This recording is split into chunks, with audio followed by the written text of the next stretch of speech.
There is a moment that most people never see, a quiet pause before a father speaks, a careful breath, a look that carries far more weight than the words that follow. Prince William has had many such moments in public life. He has stood at the edge of grief, spoken through heartbreak, and carried the slow, impossible burden of a crown he was born into but never asked for. But in recent months, when reporters and cameras have caught him speaking about his daughter, Princess Charlotte, something different shows up in his face. Not the practiced calm of a royal performing duty. Something warmer, something that looks a great deal like wonder. Charlotte Elizabeth Diana Wales is 11 years old. She is the second child and only daughter of William and Catherine, Princess of Wales. She is fifth in line to the British throne.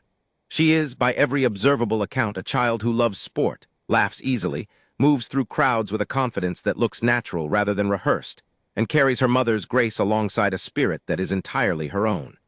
She is also increasingly a young royal who is stepping into view, and the decisions being made around her right now will shape not just her childhood, but the decades of royal life that stretch out ahead of her.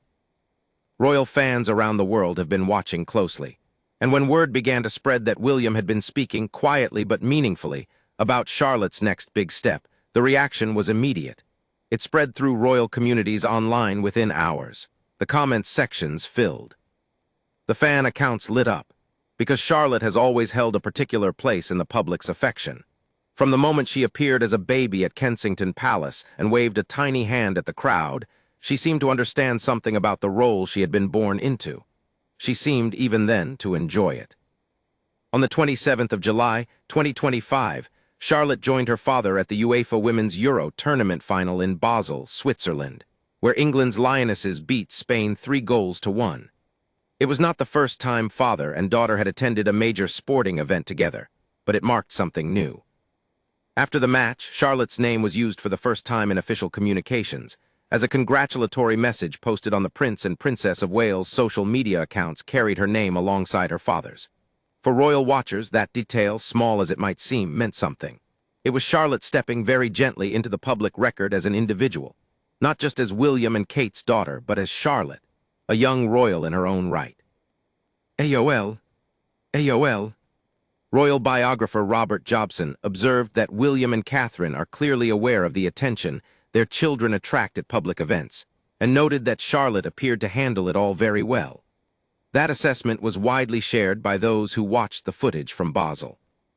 Charlotte was composed, enthusiastic, genuinely engaged. She cheered the Lionesses on with real emotion. She sat beside her father in the way a child sits beside a parent they trust completely, relaxed, animated herself. There were no stiff smiles or careful postures, just a girl watching football with her dad, who also happened to be the future King of England. AOL. Jobson described Charlotte as very happy and confident with her father, and acknowledged that while she is still very young, it is encouraging to see her enjoying these experiences. But behind those words sits a larger question, one that William and Kate have been quietly wrestling with for some time now. What does Charlotte's future actually look like? What kind of royal life will she lead? And how do two parents, who have themselves grown up inside a system that has both shaped and sometimes bruised the people closest to them, prepare their daughter for something so vast, so old, and so entirely without a modern blueprint? AOL. The most immediate answer to that question concerns school. Charlotte currently attends Lambrook School, where she has been a pupil alongside her brothers Prince George and Prince Louis. It is a warm, well-regarded school, the kind of place that values normality and nurtures children rather than simply processing them through a curriculum. Charlotte has been happy there. She has thrived. But the clock is moving, and Charlotte is expected to remain at Lambrook until she is 13, at which point the Wales family will need to make a decision about her secondary education. That decision, according to royal insiders and education experts who have been watching closely, is already being quietly made. The Royal Observer. Hello. A recent episode of the Right Royal podcast from Hello featured Melanie Sanderson, editor of the Good Schools Guide, who identified Wellington College as a strong contender for Charlotte's next school. Wellington is not a name that most people outside England would immediately recognize, but within the world of elite British education, it carries real weight. It has centuries of history. It has long-standing royal connections. And critically, it sits close enough to Windsor to make the logistics workable for a family that has already made clear their children's stability and sense of home comes first. Hola. But Wellington is not the only name in the conversation. According to GB News and multiple royal correspondents, Charlotte may follow her mother's footsteps to Marlborough College, a co-educational boarding school in Wiltshire that was attended by Kate and her sister Pippa. The idea carries obvious appeal. There is something poetic about a daughter walking the same corridors her mother walked, sitting in the same dining halls, looking out at the same English countryside that shaped the woman who would become Princess of Wales. For Kate especially, the thought of Charlotte at Marlborough, understanding something of the world her mother came from before palaces and cameras, must be deeply meaningful. The Royal Observer. Royal insiders suggest the family may even be holding multiple school places simultaneously, given that the normal rules of secondary school admissions do not entirely apply in their situation. This is not indecision.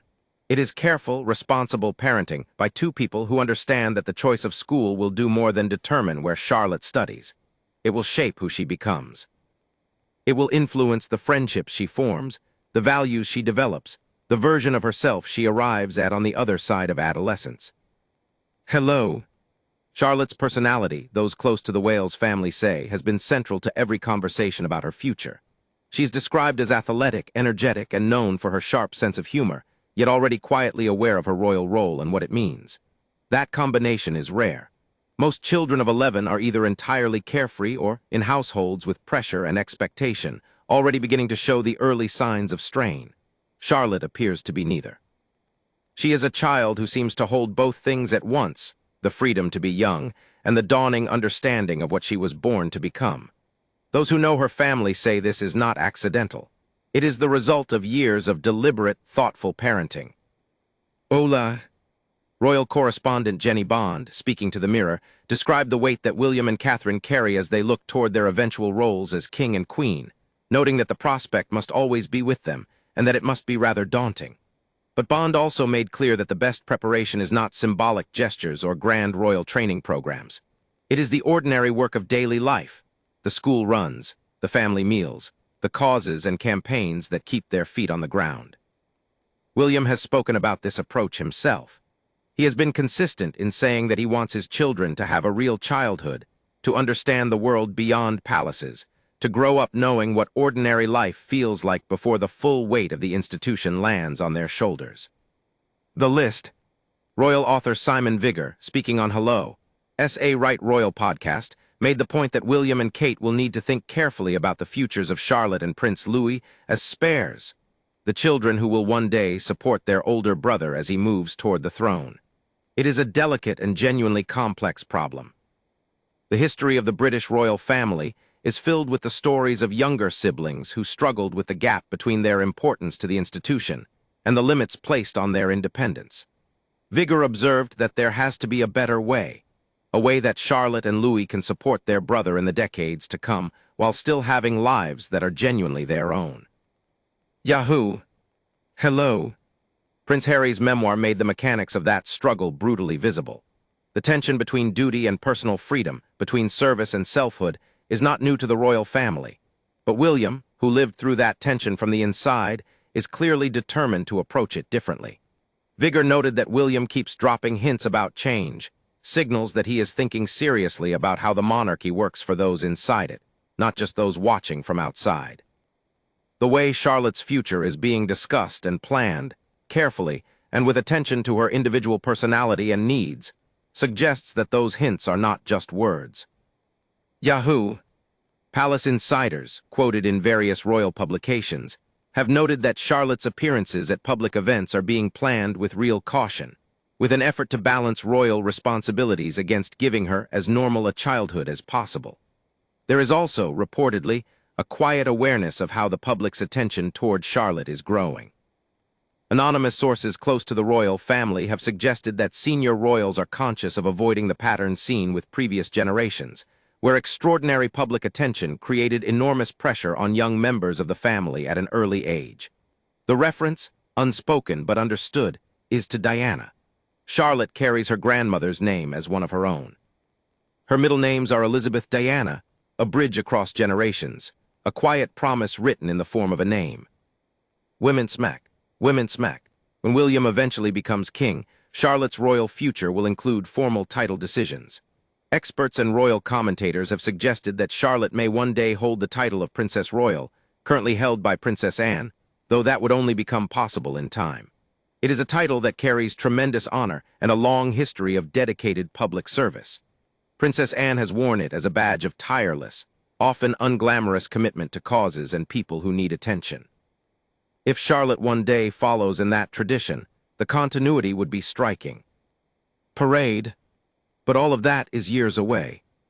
For now, the picture is of a girl who spent a summer watching football with her father, who is learning to navigate the intersection of a private life and a public role, and whose parents are, day by day, trying to get it right.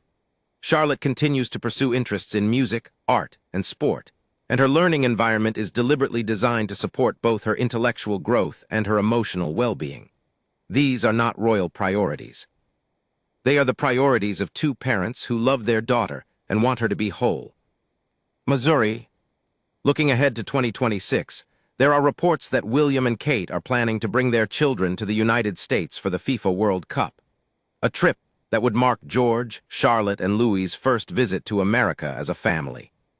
Charlotte, who has already shown she can hold herself with poise at major sporting occasions in Europe, would face a very different scale of public attention in the United States. American enthusiasm for the Wales family is enormous and loud in a way that even seasoned royal watchers find striking. For Charlotte, it would be another step, a bigger stage, a wider crowd, a new set of eyes watching her find her way. Marie Claire. Meanwhile, William himself is said to be entering a period of greater royal responsibility in 2026, assuming a more prominent role as first in line to the throne. As his own position grows, so too does the context in which Charlotte is growing up. She is not just a child of parents who happen to be famous. She is the daughter of a man who will one day be king, and she knows it. The people around her say she carries that knowledge with a seriousness that sits quietly beneath her laughter and her love of running and her easy confidence in a crowd. Hello. What Prince William has said publicly about Charlotte in recent months is not loud or dramatic. He does not deliver speeches about her. He does not hold press conferences about her school choices or her future titles. Instead, there are glimpses, a remark about how proud he is, a reference to her confidence, a story shared in an interview that reveals, between the lines, a father paying very close attention to the person his daughter is becoming. Those glimpses matter. They land with the weight of quiet truth, and they have sent ripples through the royal fan community, because they suggest something that can feel rare in coverage of the monarchy. That behind all the protocol and the history and the ceremony, there is a family that is genuinely trying to do right by their children. Charlotte's next big step is coming. Whether it is Marlborough College or Wellington, whether it is a first major royal engagement carried out in her own name, whether it is a trip to America where a new country will see her clearly for the first time, the moment is close. The girl who waved from Kensington Palace as a baby is almost 12 years old now. She is taller, sharper, and more herself with every month that passes. The world is watching, as it always has. But for once, the people who love her most are watching too, and they are making sure she knows it.